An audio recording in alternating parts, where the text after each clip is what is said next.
Good day to all of you. So, today we are going to have a discussion about reliability and validity. Now, if you have been attending my previous lectures, or if you have gone through the previous set of videos that I have posted here, it covers most of the basic research concepts, especially if you are to do quantitative research. And in addition to that, I also have a little bit of information about qualitative research as well. And I also have given some information about some basic statistical analysis. I think I have mainly discussed about correlations, how to do correlations, how to manually compute correlations, and so on. Now, if you are okay with correlations, here's what we are going to do next. We are going to understand how to go ahead and establish reliability and validity for a scale. Now, you might ask this question, why do we need to do this for a scale? We have so far discussed about the entire research cycle. So first we develop a research proposal, and then upon developing the research proposal, then we slowly get the approval, we collect data, we analyze it, and we publish a paper. Now, this could be your assessment as well. Now, here's the thing. The quality of our findings are dependent upon the kind of methods that we have used. So if you have done a survey, if you have done multiple statistical analysis, you know you have some findings. But is it really accurate? So there are a lot of things here to consider. One is, how you have designed your overall study, your sampling strategy. All those things need to be considered as well. But how about the quality of the measuring instruments that you have used? How about the quality of the tools you have used? For example, let's say if you want to find the relationship between general efficacy and anxiety, for anxiety, we operationalized it using a specific scale. For self-efficacy, once again, we can operationalize it using a scale. Now, we need to make sure this scale actually measures what it claims to measure, and this scale is actually providing us consistent results. If it can't give us both of these, then our findings are questionable. So, in any research, if you go to the methods section, they usually say quite a lot about the scales or the questionnaires they have used and whether they are reliable and valid. This information. So, that is exactly what we are going to discuss today, reliability and validity. Now, reliability and validity are important because you have to consider this in your scale and for the overall design as well. So, today I am not going to emphasize on validity for experimental designing. I'm not going to discuss that, but I will mainly focus on reliability and validity for scale construction and how to recognize the quality of a given scale. Okay, now let me share my screen here. Okay, validity and reliability. So this is what we are going to discuss. So today after this lecture, you will have some understanding about both the concepts. And here, for the most part, we'll be using what do you call our lessons on correlations. So it's very important at this point. If you feel like that you need to recap your correlations a little bit because you don't remember it, I would suggest you to do that right now, because for everything else that we are going to discuss here today, the lesson on correlations is pretty important. Now, let's first make a bit of an introduction to why we need reliability and validity in our research. Now, in quantitative research, we can pretty much measure everything, but not every construct is easy to measure. So a construct is something that we think exists, but it cannot be directly measured. So for example, let's say sadness. We know it exists, but it's very difficult to directly go and measure. For example, you can measure your weight by stepping on a weighing scale. Although it is easy to do something like that, you can't do the same for sadness. You can't get yourself up on a sadness scale and measure your sadness. So this cannot be directly measured. So to enable such measurements, we have to operationalize it. So operationalization means transferring a construct to a measurable variable. Now, there are different ways of doing this, but in psychological research, one of the easiest ways of achieving this task is by creating a questionnaire. So the questionnaire usually measures or evaluates or assesses certain observable behaviors of a person related to whatever the thing that you are interested in measuring. So if I'm interested in measuring sadness, I usually measure observable behaviors of the person. So by evaluating these observable behaviors, it will give me some understanding about the present level of sadness in that person.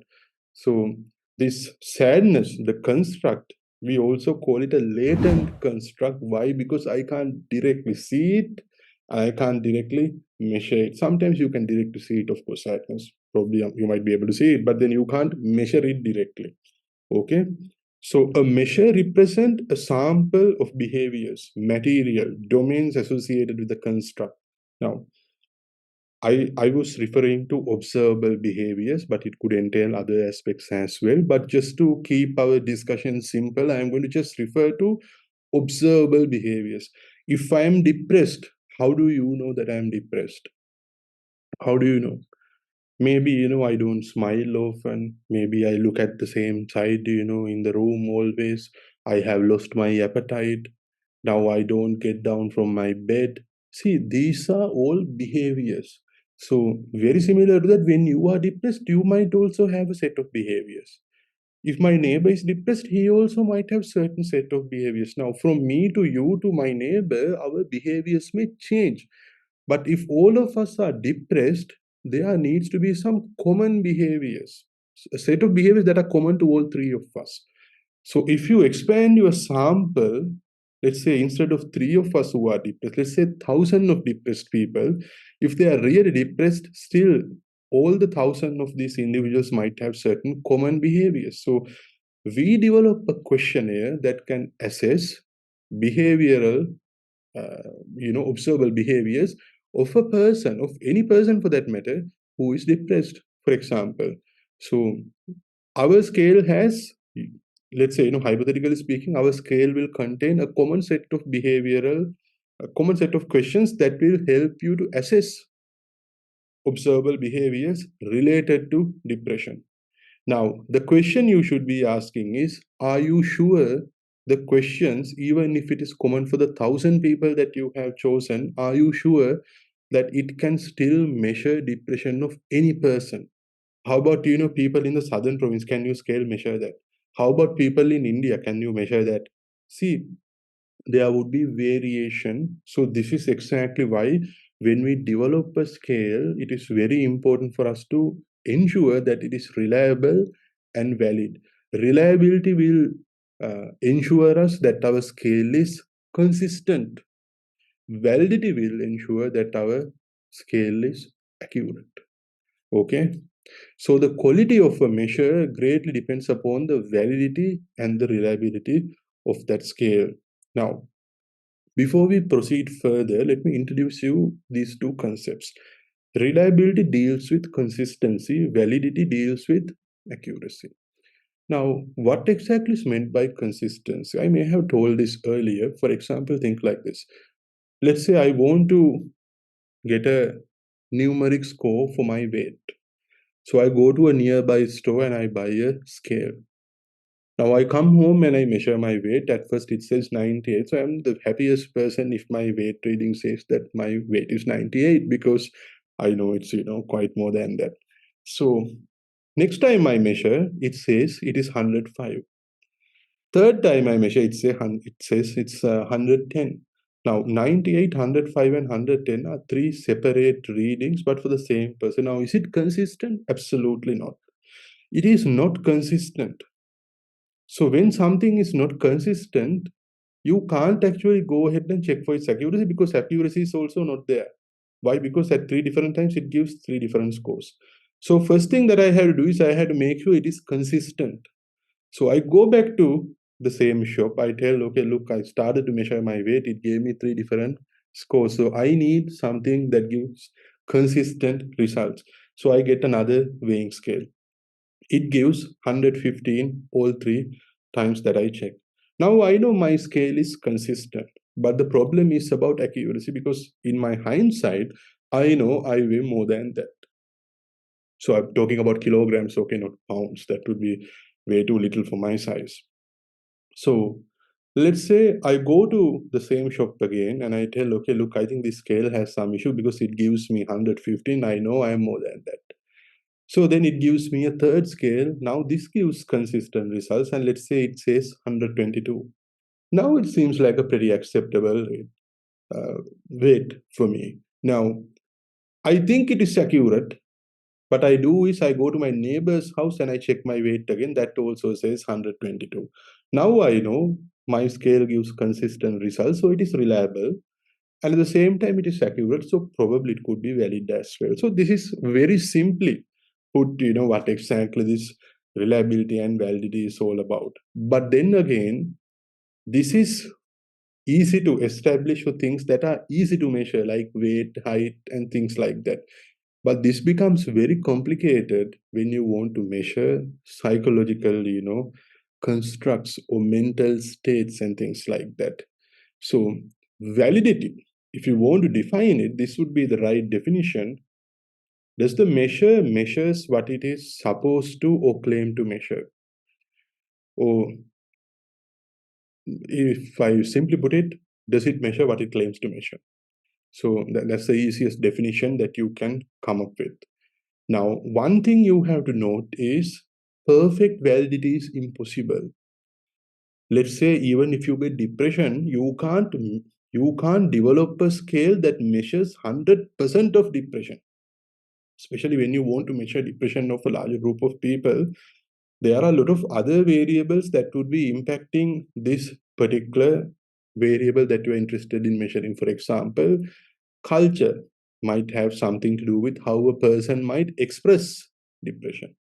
And this is a subjective experience as well. Some people are depressed, but they don't really think that they are clinically depressed. They know they are feeling sad and all of that, but there's a certain amount of difference in terms of claiming that I am depressed. Some people claim they are depressed, but when you measure, they are not depressed. So there are certain variation and there are certain culture related elements as well. For example, language play a key role. The way you explain depression. For example, in Sinhala, Sri Lankans might say, Bade Gindara. It doesn't mean that you have fire in your stomach, but Bade Gindara can, it might associate with quite a lot of meanings. The direct meaning would be, fire in the stomach, but it can be loosely, translated to other things like, having difficulties and feeling, anxious because of the difficulties that you have and so on and so on. So the wording in your scale might not directly reflect that person's, body in the like the fire in the stomach kind of phenomena. Now, that is something that you have to account as well when you develop a scale. So perfect validity is not possible. It is impossible. So even though your scale is really good, there will be still areas that your scale cannot tap into. For example, this becomes very difficult when certain constructs cannot be properly defined. For example, let's say something like remorse, guilt, these are very difficult to define as well. Because before you go ahead and start to measure the particular construct, you have to first define it. What is meant by depression? What happens when people go through it? How do you diagnose someone has depression or not? All these questions are important for you to come up with the questions to assess observable behaviors so that you can evaluate it among a larger group of depressed population and try to understand what kind of a score it might give if someone is actually depressed or not. So these things take time and it requires a clear set of procedures as well.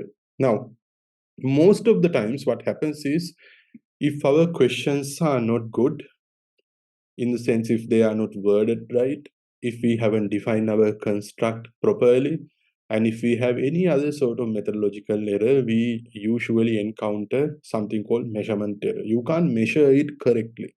So what happens is there are three types of measurement error. criterion relevance, criterion deficiency, and contamination. Now, sometimes you want to measure something, but your questions are not really relevant. So at the same time, some of your questions are relevant, but they fall short. So it doesn't measure it to the full extent, but it falls short. And sometimes what you want to measure gets contaminated with another construct that you want to measure. If you get something like, let's say, self-efficacy and confidence, some people I have seen, they loosely combine both these things together. Now, I have dedicated last 10 years of my research and all of that, even in my education, I have done research along with self-efficacy.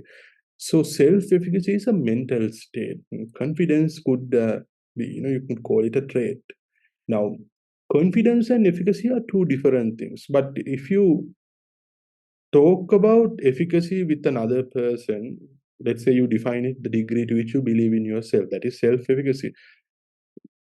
Soon enough, people will start to refer to self-efficacy along with confidence. Like, I feel really confident, so which probably means that I'm efficacious as well. Yes, it probably might mean you are efficacious, but then again, efficacy and confidence are two different things. So when you want to measure efficacy and when you want to measure confidence, you have to make sure the questions you use for efficacy is different from the questions you use for measuring uh, confidence. So confidence and efficacy, the questions need to be different. If by any chance, if there are questions that measure, the other construct stuff as well, so then yes, my scale is going to be contaminated. So these are some of the issues you will recognize when you deal with developing constructs, developing scales for or questionnaires for constructs. Now, measurement error could also come when people give wrong answers, because see, you have to be truthful when you answer a questionnaire. So if people give uh, wrong answers, or if they don't spend enough time to actually read it, it becomes a bit of a issue. So sometimes respondents don't know the answer as well. That becomes another issue as well. So when you develop a questionnaire, you have to make sure your questions are easy to understand. If it is difficult to be understood, then it becomes a problem. And then sometimes respondents get confused. And sometimes the content that we have included in the questionnaire is not accurate as well. And sometimes people change answers when the questionnaire is repeated. All these things could result in measurement error, and it affects the validity of the scale. So then we are not sure whether our scale is actually accurate in measuring what it claims to measure or not. So this is the problem. So for us to ensure that our scales are actually valid, there are several types of validity that you have to establish. Now, before we proceed, let me tell you something.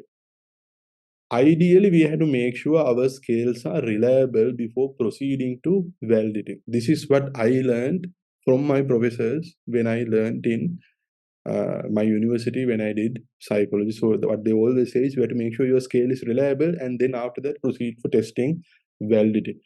But in practice, some types of validity has to be established first before you go and do reliability. For example, to know that your content is right, that is something we call content value, that has to be done first, and then you proceed to all other reliability measurements and all of that. But some amount of validity is required before you proceed. But theoretically speaking, a lot of scientists, a lot of psychologists say that you have to establish reliability first and then move towards validity. Now there are different types of validity here. First one is judgmental validity. It has two subtypes. There could be many other subtypes as well, but I have only included two subtypes here: face validity and content validity. And then you have empirical, or we call it criterion related validity. There you again have two types: predictive and concurrent. And then you have judgmental or empirical validity, both combined. We call it construct validity. There you have again two types: convergent and divergent validity. Some people call it discriminant validity as well. And then finally, we have internal structural validity. Now, before we discuss about everything else, let's just discuss a little bit about face validity and content validity so that we have some good understanding about how judgmental validity occurs. Now, face validity is the easiest form of validity to establish. Let's say you have a scale that you are currently working on, you want to develop it. So what happens is, or maybe you have a set of questionnaires or questions, you want to put them together and you want to come up with a new scale to measure a specific construct. If I give it to a group of experts or a group of people, do they think just by looking at it whether it actually appears to measure what it claims to measure? If an instrument appears to measure what it claims to measure, then you have face validity. Now, I'll actually, show you one that we have been recently working on. Now here, we started to work on a specific scale called household water insecurity scale. Sorry, household water insecurity. Yeah, scale. That's I think household water insecurity and experiences, something like that. Yeah, I'm not too sure. Anyways, it assesses household water insecurity related experiences among people. So we call it HY scale. So the original scale has 10 items. So I'll take you through, okay, here's the original paper. This paper is very important for today's discussion. So let me share the screen. See, household water insecurity experiences scale. Yeah, so that's the name of the scale. Now, this paper explains about the development and validation of this entire scale. So the construct they want to measure is household water insecurity experiences. They want to understand more about what kind of experiences people have when they are experiencing these kind of insecurity. So basically, household water insecurity, that's the one that they are interested in experiencing, interested in measuring. Now, this is very important. Why? Because this is a paper that explains about the development and the validation of it. So this paper explains about the entire process they have taken or the considered to develop this entire scale. Now, I would encourage you to take some time to go through this scale because they have given quite a lot of information about how exactly they did it. Now, if you are new to research, probably this might have too much of statistical information. So don't spend too much of time trying to figure out all statistical concepts. But then again, just by reading it, you can get some understanding about what they have done. So now, it would be better if you can take a little bit of time to go through it because it will help me quite a lot to explain how we did content validity for the same scale. Now, face validity is clear. You have, let's say, 10 items. We just look at it. Does it look like it can measure household water insecurity? Yes, I think so. Then, okay, we have face validity. Now, let's go to content validity. Content validity is to check whether we have accurate content. Is our content all right? Or do you think our content has some issues? So how are we going to know this? Now, if you are a psychologist working on developing a questionnaire, let's say based on your experience, based on the literature that you have read, based on certain literature reviews you have done, and based on your understanding of theory, you have considered a specific 10 items to have some capacity to explain household water insecurity experiences of a group of people. So then you may consider those 10 items for your content validity. Now, in our case, what we did was a translation. We translated the original English version to Sinhala. So the original English version is available, the same paper that I showed to you. So what we did was we actually translated it to Sinhala. So usually what happens is we translate it forward, which means from English to Sinhala, and then we back translate it from Sinhala to English, and then we compare the two English versions to ensure that our translations are accurate. So what happens is when you translate a scale from word to word translation from English to Sinhala, although we want it word to word, sometimes certain words you can't find the direct meaning. For example, if you want to find a direct translation for the word coping in Sinhala, it would be daraganima. But then daraganima would also mean endurance. So when you do the back translation always consider it as endurance. So then the word might not fit the context. The word daraganima might not fit the context. So then my content is all right, but since my translation has some errors, I might not be able to get the expected results from my participants. So because of that, what I want to do is I want to take my scale through a content validation. Sometimes you can do a content validation for a brand new scale that you are working on. So you have your items, you need to check whether these items are all right to be included.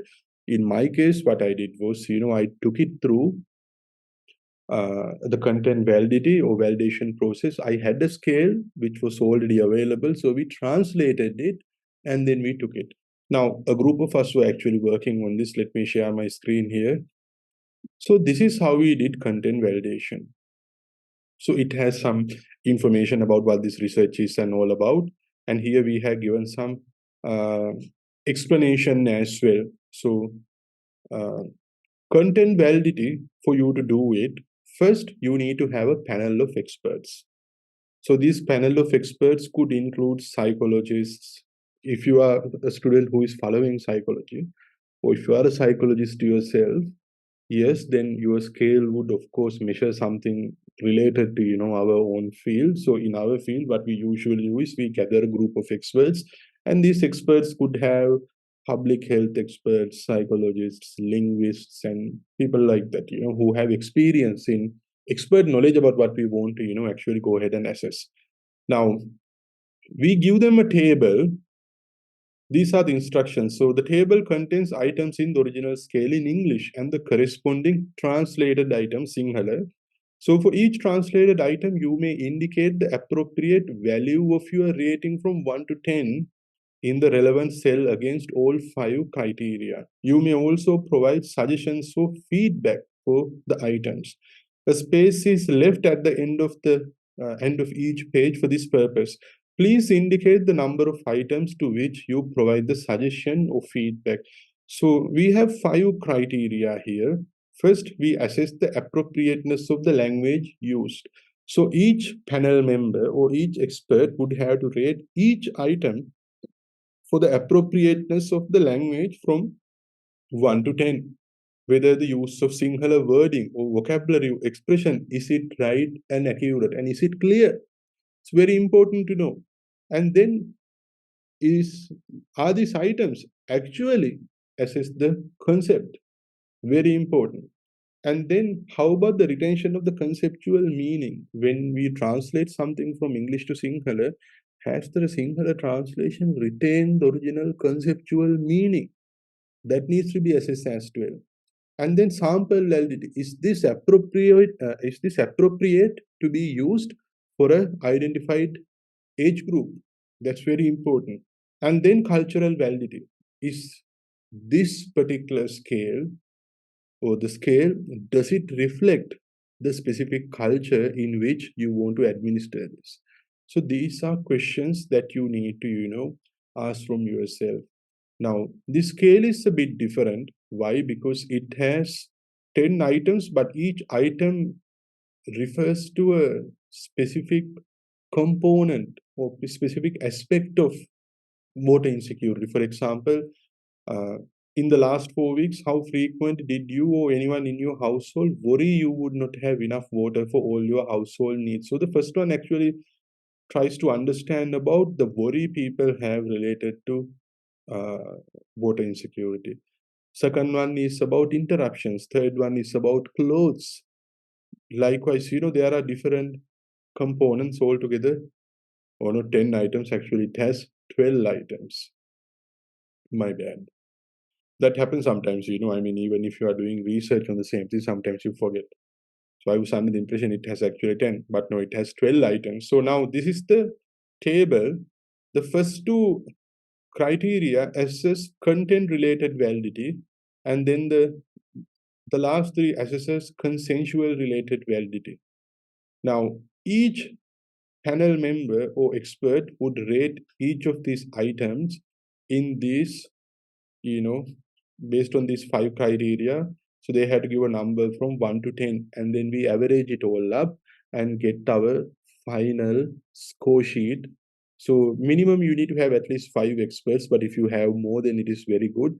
But by any chance, if you have lower ratings for a specific item, if it is more than 70%, let's say if you have ratings from 1 to 3 for a single item, by more than 70% of the panelists or experts, then that particular item has to be changed. You have to reword it. And then upon rewording it, you would have to take it through again another round of content validation. So this is a very important step in ensuring validity for a scale, because if you don't do this right, your scale is not going to make any good results. So it's not going to generate any good, any reliable or valid findings. Now, this particular translation was done by 4 individuals. The first, it was translated by 2 individuals, and then one person, combined it all together and developed the first single translation. And then I went through it. I made a few changes as well. So one of our biggest difficulties was finding a proper translation to this phrase, how frequently. Now see here, in the last 4 weeks, how frequently did you, anyone in your household, worry you would not have enough water for all your household needs? Now, how frequently, the direct translation is a bit difficult, because now I wanted to, translate it as kopamanak nirantarayam, like how frequently. Now, my question is, this scale measures insecurity, which means, let's say if you go to the dry zone, people are of course experiencing some amount of water insecurity. Now, based on the questions given, this kind of insecurities have to be some amount of frequent occurrences, because see, there are some questions like drink. In the last 4 weeks, how frequently has there not been as much water to drink as you would like for you or anyone in the household? Now, not having water to drink is very different from not having water to, maybe wash your vehicle or something like that. So there, when you say how frequently, when I translate it to Sinhala, when I say kopamanak nirantarayan, what exactly do I refer as frequently? What exactly do I expect people to, understand when I put the word in Sinhala nirantarayan? So let's say I live in Naturugiri. Sometimes we have water insecurity as well. And in a given month, sometimes, 1 to 2 times, I could experience some amount of water insecurity because there are water cuts. And if by any chance something happens in the morning, if you don't get water, yes, sometimes the vehicle, there's a bowser that comes and distributes us water. That is some amount of insecurity. Yes, in some of the given months, I would have some worry. But my degree of worry would be very different if you go to a semi-arid zone where people generally don't have any water. There, yes, sometimes the person might not be able to sleep as well. In the last 4 weeks, how frequently have you or anyone in your household gone to sleep thirsty because there wasn't any water to drink? Now, that's a very different level. So when you translate how frequently, I think it's very important that you come to a common agreement as to what exactly is meant by this how frequently, because it will largely determine whether your scale is going to be valid or not, and what kind of people you are going to give this scale to, because that is also important. If you give it to a group of people in Naturugiriya, the kind of results that you get would be very different from the results that you would give to a group of people in Hambantota. And when you try to put all of these data together and try to run your analysis, it might not give you fruitful results. So, but that's a discussion for a later time. I'll explain that separately. But for today, this is just understanding content validity. So we actually did this, we actually took this through one round of content validation. So one expert has already rated, and we have some difficult questions, difficult to translate items. Look at this. Shame. In the last 4 weeks, how frequently have problems with water caused you or anyone in your household to feel ashamed, excluded, or stigmatized? පසුගිය සති 4 තුළ ජලගැටලුවක් හේතුණු කොපමණ වාරයක් ඔබ හෝ ඔබගේ නිවසේ කිසිවෙකු නින්දාවක් ලැජ්ජාවක් හෝ කොන්වීමක් අපකීර්තියක් වින්දේද? I think this ashamed, excluded, and stigmatized, it's very difficult to translate to fit in this context. So these are the tricks, these are the tricky things that you would encounter in content validations like this. Now, when we took our questionnaire through the content validation, actually this particular item was poorly rated by the first expert, because probably he might have felt that this translation is loose fitting. So, but lucky, I think we still haven't taken the ratings from all the experts, but after getting the ratings from all the experts, then we can probably see which items need to be amended further, and based on that we can proceed. Now, it's a very important step, but depending on the field, some people might not endorse this. If you go to maybe medicine, they might not take the scale translations through this much of a content validation. But we are in liberal arts, and for us, the meaning of every word is very important, especially because we are dealing with mental states. So how people understand something is very important for us to come to a final agreement as to what exactly we want to measure and how exactly it measures these things. So that's a very important aspect. So now you understand how uh, important content validity is and how complicated it actually could get over a little period of time. Because when you want to think of all of these aspects, because you are interested in ensuring the accuracy of your scale, you had to literally ask about all of these questions, just like I ask about how frequent something is meant when I say it's frequent. Very similar to that, there could be a lot of other questions as well. So we had multiple questions in this scale alone that we wanted to sort out before we proceeded further. Now, but after, let's say, you do your content validation, what are we going to do next? So after content validation, if content validation is all right, then you develop your finalized scale, the 10 items or the 12 items. Now we know this is exactly our scale. This is how it works. So then we can go ahead and do the rest. Now here's the thing. Your scale might have the right content, but content validity is not a statistical, statistically rigorous way of finding whether it is valid or not. For this purpose, to statistically demonstrate that your scale is actually valid, for that you have to take it through other process in validity. Now, the next one that we are going to discuss is criterion related validity.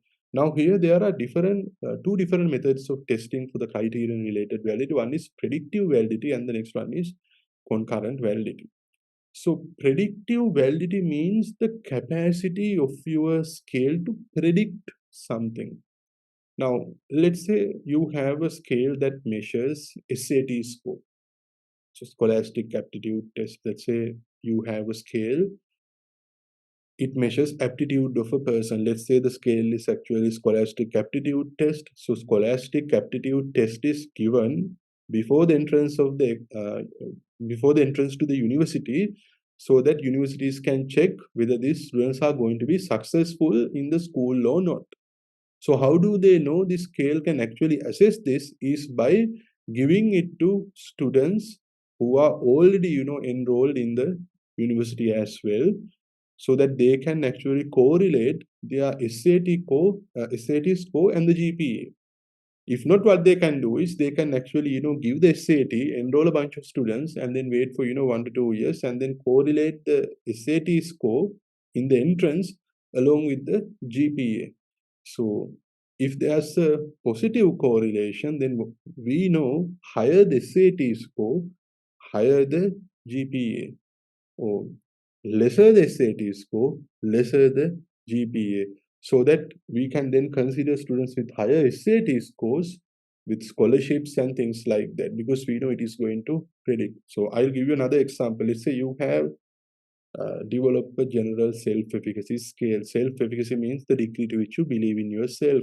If someone does not believe in themselves, they probably might have, low mood as well. Most of the times, people with higher depression scores tend to have lower efficacy scores. You can't have depression and say all the time, I truly believe in myself, because depression is uh,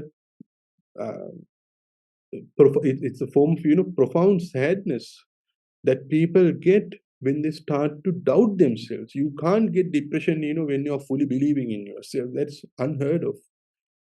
Statistically also, you can check this. You can give a depression scale, like let's say Beck's depression inventory, along with self-efficacy scale, general self-efficacy, and if you correlate, you can see lower the efficacy, higher the depression knowledge. It's a established relationship.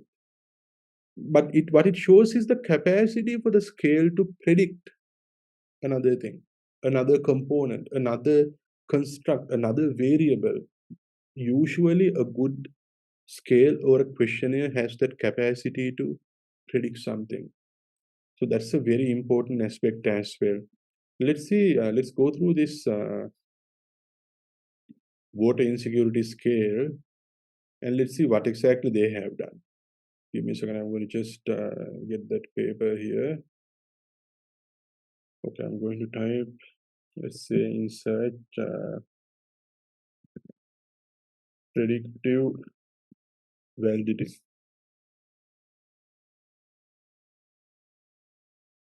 Okay, see here, now let me share my screen here. In this scale, what they have done is predictive validity was assessed by determining the household water insecurity experience, the scale score, predicted perceived stress, food insecurity, satisfaction with water situation. So they have considered constructs like this.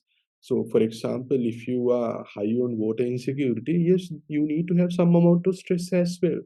So, if you simultaneously measure stress and also water insecurity, there needs to be a positive correlation. Higher the water insecurity, higher the water stress.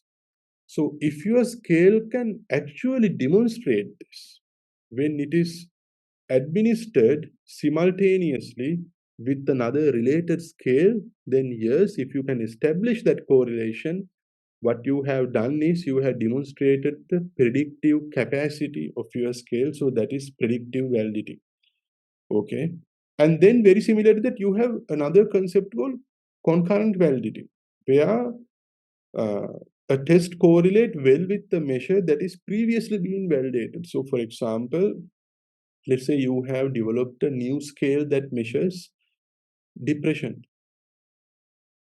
You can administer it along with Beck's depression inventory as well. Beck's depression inventory is an inventory that is already in the in the use. So if you administer this to a group of people and if you correlate their scores, it still should show a good correlation. By demonstrating that good correlation, you can ensure that your scale has concurrent validity as well. So even, I mean, if you don't have another scale of similar nature, then you don't need to do that. But at least if you can show predictive validity, that would be an ideal step. Okay. And then we have construct validity. So construct validity is a unifying framework for all evidence regarding validity. Now there are two things here, convergent and divergent validity. Now, convergent and divergent validity can be assessed in multiple methods. Now, in this lecture slides, I have demonstrated it how to assess it using a correlation matrix for the same items that we have. But in some research papers in the water insecurity, this research paper that I am just now, the one that I shared with you, they have done a different method. But let's first understand what convergent validity and divergent validity is all about. Convergent validity means when a test correlated with other tests that measure the same phenomena. So let's say you have your HY scale, so the water insecurity scale, you have 12 items. If you put all that 12 items in a correlation matrix, it should positively correlate. Why? Because all 12 of them measure the same construct or same variable, but that is household water insecurity. So if I put all 12 items, in a correlation matrix, they should have positive correlations. Why? If let's say one item says, uh, for example, how frequently you have, gone to sleep with the worry that there is no water to drink. If I say, yes, I was highly worried about that, I possibly can't say that I had enough water to wash my hands, because there's a question about washing hands as well. I can't say, I always, very frequently I felt that I had no water to drink before I sleep. If I say, yes, highly agree with that, that means it was very frequent. I can't say, it was not at all frequent for me to, uh, find that there was no water to wash my hands. If washing hands was something that you have done every day without a miss, you possibly cannot tell that I had no water to drink before sleep. Doesn't make any sense. If I had no water to drink in the night and went to sleep, uh, you know, feeling thirsty, probably I had no water to wash my hands as well. Even if one person deliberately lies, assuming people are generally truthful in answering, these things would relate very well with one another. If I don't have water, I don't have water. I don't have water to make my food all the time. I don't have water to, wash my hands. I don't have water to wash my clothes. I don't have water to, drink in the night. Likewise, there would be some association between all of this. Just like it is highly frequent for a person in a highly water insecure area, the frequency might be slightly lower to a person who is in a not so much of, in an area where the water insecurity is not so much. So, for example, they might have a little bit of water to, wash their additional clothes and stuff like that. But yes, certain times they might have the insecurity as well.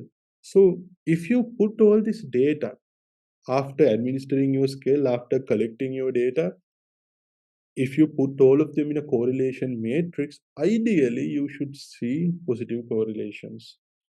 If you don't see positive correlations, either there is some issue in how you have worded your item, because some people, word items in a reverse manner.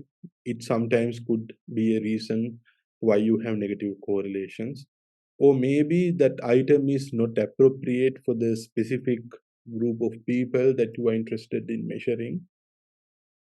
Sometimes that happens as well. Or if not, your content validity has some issue. This is why content validity is very important. You don't do content validity very well, definitely it is going to reflect in your correlation matrix. So if your correlation matrix have negative correlations, I think the first thing you need to do is stop everything else, go back to your content validity and start working on it again. Because definitely there must be some issues. And that is one way of finding. But here there are two things that you need to consider. One is multicollinearity. Now let me show you an example. Now, this is a correlation matrix for self-esteem. All the items correlate well with each other. Now, this is an example of convergent validity. But I think I probably took this from a internet, website, because if you notice here, these kind of correlations are not very likely. I mean, you get correlation 0.4, 0.5, 0.6 between items, but you don't usually get 0.8, 0.9. At least in my experience, highly unlikely. But if you have anything like 0.9 or so, that's an indication of multicollinearity, which means some items are highly correlated. That is also not good. it can't be, highly correlated. So I would encourage you to go through a textbook and to see what exactly is the appropriate threshold. I usually consider it as 0.85, 0.9, and so on, but it is always better to get a proper, citation when you go ahead and make that particular cutoff to determine what is considered as multicollinearity. Like, if two items are highly correlated in a correlation matrix for a specific scale, yes, that's an indication of multicollinearity. And if you by any chance have a perfect correlation, we call it singularity. That is also a problem. We don't see anything like that in practice, but if by any chance if that happens, what it means is pretty much, both the questions are the same. It's like giving, two items, one in active voice and one in passive voice. Yes, probably you might get the same results by every individual for both the items. So as a result, the two items might have a perfect correlation. Now that is convergent validity. And then we have discriminant validity or divergent validity, where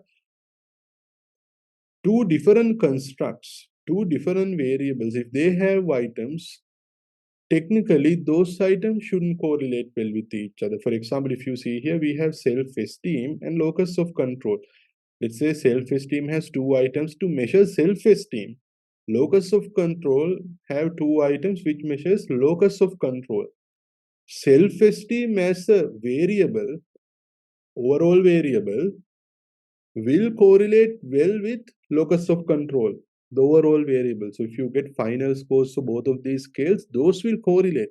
But this particular item should not have a higher correlation with this particular item. So self-esteem 1 and locus of control 1 shouldn't generate a very significant correlation. If it generates a very significant correlation, probably there is some issue with, I think, then you have some amount of measurement error because your scale probably is contaminated, or some of the items are not really relevant. One of those, because ideally it shouldn't have that kind of correlation. I mean, when you have larger amount of data, you might always see these kind of things. But then what you have to realize is you might you might see these things, but you shouldn't look, you might see things like this, but in practice you might notice a little bit of, correlations, but then it has to be minimal. You can't have 0.5, 0.6 between, items like this. If you have something like that, probably, that's a issue in your scale. So that is divergent validity. So let's check what exactly this paper on house water insecurity, let's see what exactly they have done. Let me just search it here. Convergent. I told, there are different ways of finding convergent validity. Now, this was me doing convergent validity by looking at the correlation matrix in this particular paper. Convergent validity was tested by examining the association between the scale score and the time for a water source. So they have looked for a correlation between the overall score for the insecurity and the distance to a water source. So there needs to be some convergence in that. Higher the insecurity, there needs to be higher, what do you call, uh, distance to a water source. So if that can be demonstrated, that is also one way of showing convergent validity. But then one could claim that's another way of showing some amount of predictive validity as well. There is also that. I think it would be very important to get proper definitions and look for what exactly, other researchers have done as well to demonstrate this. I just wanted to show that there are both these methods of establishing convergent and divergent validity. Some people go through the correlation matrix, and some people go through, other forms of measurement. So just, just two ways of doing the same thing. And so that is that convergent validity. And then this is how it should look, self-esteem, locus of control. If you put all of them in a correlation matrix, it would look like this. So self-esteem and self-esteem, it correlates well. Locus of control, it correlates well. Self-esteem, locus of control, low correlations, that is, discriminant or divergent validity, and locus of control, self-esteem, once again, same thing.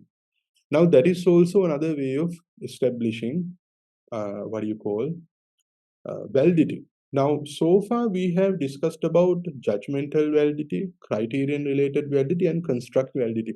Now, with that, the next thing that we need to discuss is internal structural validity. What is meant by internal structural validity? Now, I told that house water insecurity scale has only 12 items, and that 12 items generate only one factor, one dimension. So we call such scales unidimensional scales because the only variable it measures is house water insecurity, household water insecurity. That's the only thing it measures. But for example, if you get something like the Big Five personality test, it measures 5 different personality traits. For example, openness, conscientiousness, extraversion, agreeableness, and neuroticism. So openness, that's a separate, factor within the scale. Conscientiousness, that's a separate factor within the scale. And the same goes for the other three as well. So since it has more than one factor or more than one dimension, we call it a multi-dimensional scale. Now, how to analyze multi-dimensional scales and how to do that, that's a lesson for a separate day. I think I have one of my videos that I have done in a separate channel. I'll try to link it here. But if you go through that, there I have given the basic steps that one has to follow to do something like this. So, generally speaking, when you have a scale that you have taken through content validation and something that you have, administered to a group of people and you have established some amount of validity, you need to also show the internal structure of the scale as well. Now, for example, household water insecurity scale originally is a unidimensional scale. So if I translate it, I am required to show that my translation is also unidimensional.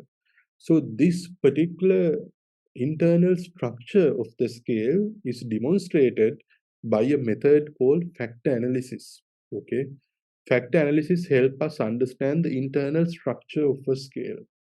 Now, validity, reliability, we still haven't discussed reliability, we are going to discuss it next. Validity, reliability, and internal structural, understanding internal structure of a scale, factor analysis, these are all part of a theory called classical test theory in psychometrics. So psychometrics means, it's a subfield in the field of psychology where we are interested in developing scales to measure, different mental states, psychological constructs, and so on. That's the field. There's a correct definition for it. Please go through that. I just said my understanding on what psychometrics is. So psychometrics, in that you have two major theories. One is classical test theory, which is, understanding validity, reliability, and the factor structure of a scale, which is the most common form of understanding how scales function and whether they are valid or not, and so on and so on. But we have a newer theory as well, that is item response theory. I recently wrote a paper on item response theory, which will get published, I think, in the next 2 months. So once that is published, I will share it with all of you so that you can understand how item response theory functions as well. So item response theory, I'm not going to discuss it today. One, because these lectures are dedicated for first year undergraduate students, and I don't think a lesson on item response theory is ideal.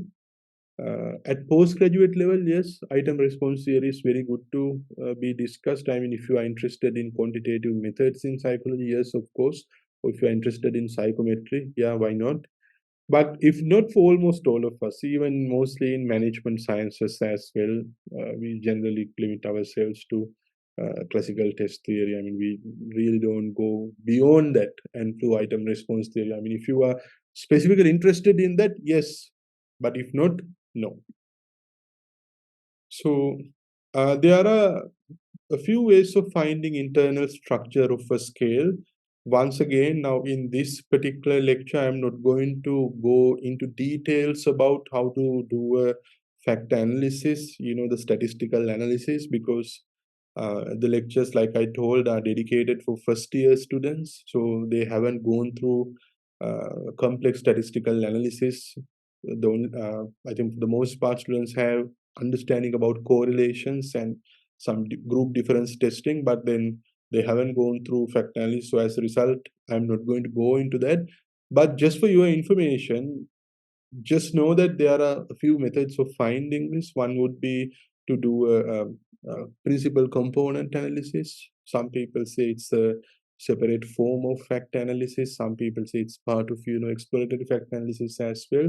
But I have given it as two different components, so two different types. So principal component analysis, or PCA, is done to identify the number of dimensions in a given set of items. Let's say household water insecurity scale has 12 items. After getting all that data, after doing all that value related stuff, I am going to just take it through fact analysis to see whether all my 12 items measure the same variable. If it measures the same variable, then yes, I have only one factor, one dimension. I can show that through principal component analysis. How to do the exact analysis, I'm not going to do that today, but in a later lecture, I will of course take you through that as well.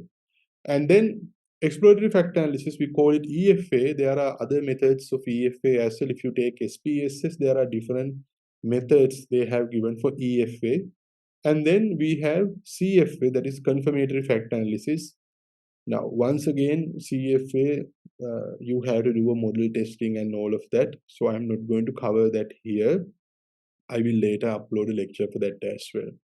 But this is just for you to know what internal structural validity as well.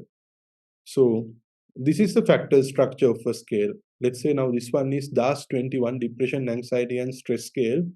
It has three factors. One is depression, next anxiety, and then we have stress. 7 items measure depression. So this is a latent variable. Depression is a latent variable, but it is measured through these observable, by assessing these observable behaviors. So these observable behaviors, when it is assessed, will inform the researcher or the psychologist about the depression score of the person, because this is something that we can't directly access. We can't access depression because it's a latent variable, like I told earlier.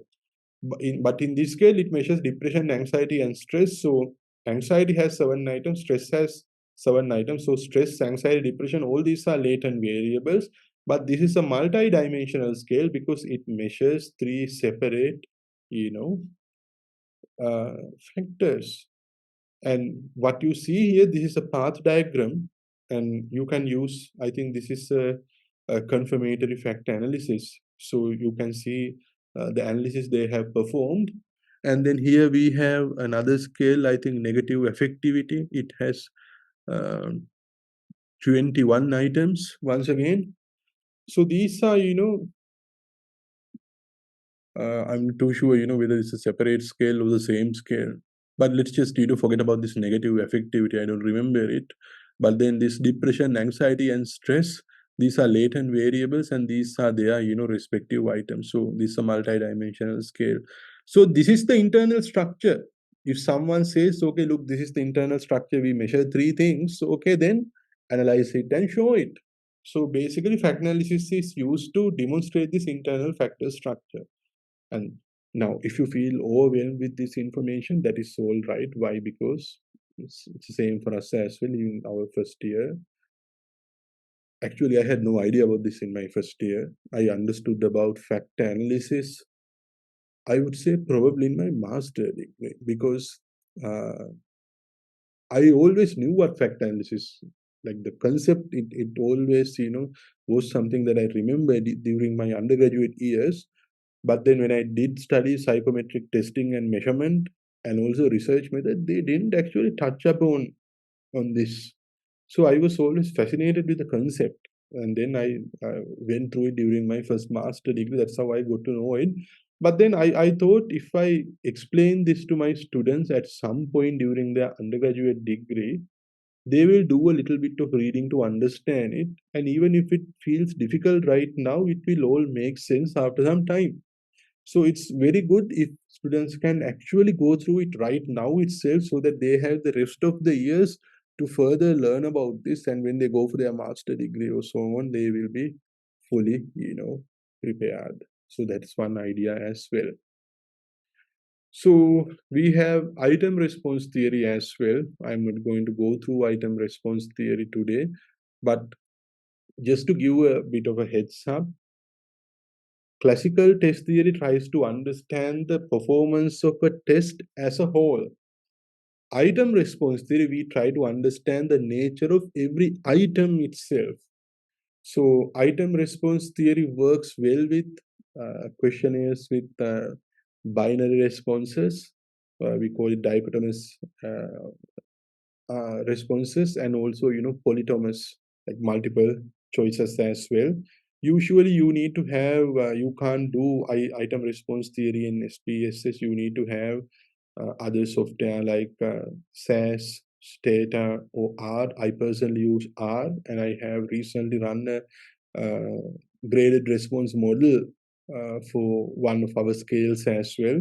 And we have proposed to run a similar one in one of our translations as well. In the paper that I told that will get published in the next 2 months, you will see the exact methodology that we plan on following as well. And the plan is to put the scripts, the R script also in the paper itself so that other researchers could follow. So there are different models here in IRT: rash model, two parameter model, graded response model, and so on. So we are not going to discuss that because it's not required for us. Okay. So that pretty much forms the understanding on validity. So we discussed about multiple types of validity. The This validity is very important. Why? Because it determines the quality of our overall scales and also the quality of our studies. When you design a study, it is very important that you focus on both internal validity and external validity. So if your scales are not good, it affects both internal validity and external validity. Internal validity means the degree to which your study is free from unnecessary explanations. So, because if you have hypothesized something, that's the only thing that you're interested in finding. You can't have other kind of confounds and extraneous variables and all of that impacting your study. If it impacts like that, then that's the internal validity problem. And at the same time, if your scale doesn't measure things very well, then it will become very difficult for you to generalize your findings to the main population as well. So this lack of generalizability is what we call external validity. So then you have to make sure your scales are appropriate so that you ensure your internal validity and external validity are also appropriately considered in the overall designing of your study. So here in this lecture slides, I have given some more information about it, but I am not going to get to that. I also have given information about how to, what do you call, design a study by considering, because validity, one is validity can be used to understand about scale generation, and also validity is a concept that is important for designing a study as well. That bit I am not going to discuss here, the designing bit. We just discussed about scale construction. So today's lecture is about that, understanding scales and how validity and reliability works for that. Now let's discuss about reliability. Reliability is a concept that is simpler compared to validity. Reliability means consistency. Like I told earlier, some scales are not reliable or consistent. For example, Rorschach ink blot test, it's not reliable, it's not valid. But some practitioners use it to access, certain thought process of people. So I'm not a clinician who use Rorschach with my patients. I actually don't work with patients because I am in a university. So because of that, um, I have no formal experience in talking about Rorschach with all of you, but it's just that it's not very reliable because the answers are going to drastically change from one person to another. But there's a specific scoring guide as well. I think there are certain professionals that trains people on using the Rorschach ink blot test as well. I personally haven't gotten any training, so I can't really comment about it. But that's okay. So let's discuss about reliability. Now, let's say we have our HY scale, household water insecurity scale. How are we going to know whether our scale is reliable or not? So the extent to which a test is free from random error, or how consistent a scale is. Now, how are we going to do that? There are once again different types of reliability: stability reliability, equivalence reliability, and internal consistency reliability. So I'm going to just focus on Cronbach's alpha because that's the most common form of finding reliability and also test retest reliability for today's lecture. But in a separate lecture, I'll emphasize on others as well. So let's understand what is test retest reliability. This is to understand the stability of a questionnaire. Now let's say house water insecurity. If I feel very insecure about my water availability today, it probably might be the same, tomorrow, day after tomorrow as well. But maybe after 2-3 months, things are going to be a little bit all right, assuming we get a good amount of rain. So then I can't find whether my scale is stable across a larger period of time, but within a shorter period of time, it has to be stable.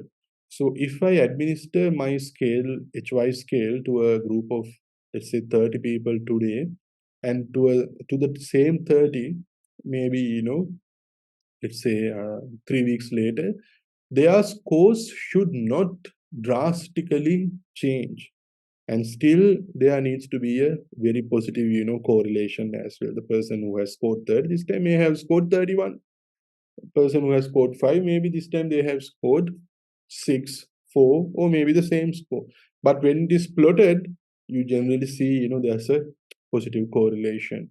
So that is test retest reliability, to show that there's the results are stable. It is not drastically different from what we have obtained previously. uh, Only certain constructs can be measured for stability. Some constructs you can't measure it. For example, something like emotions, happiness, sadness. You can't measure it across time, because why? Sometimes the person who is sad in the morning could be very happy tomorrow. So that is something that you had to remember. And then internal consistency. Here's how you measure it. uh, there are two types. One is split half reliability, and the next one is Cronbach's alpha. Split half reliability is correlation between two halves of the test. So you divide the test into two halves and then you correlate the scores. The average of all possible split halves would be the Cronbach's alpha. So let's go back to our paper and let's see what exactly they have done. Okay. Let's go to the original HY scale and see whether their scale is reliable or not. See, in the findings, they have mentioned 12 items about experiences of household water insecurity were retained. Items showed unidimensionality in fact analysis. So they have done a fact analysis to identify the internal structure of the scale. Based on that, they have found only one factor. So it is a unidimensional scales, and the scale is reliable with Cronbach's alpha scores ranging from 0.84 to 0.93.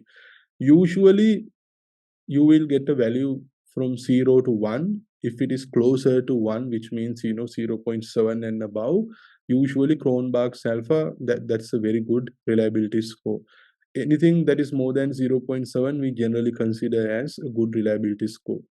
So they have done that as well. Let's see whether they have given more information about the same. Yes.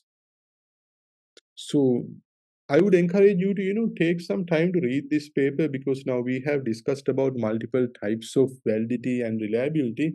So this paper would give you some uh, more information about how they have done it, what was the process, what were the results, and what were the things that they may have expected, but were there any unexpected things as well.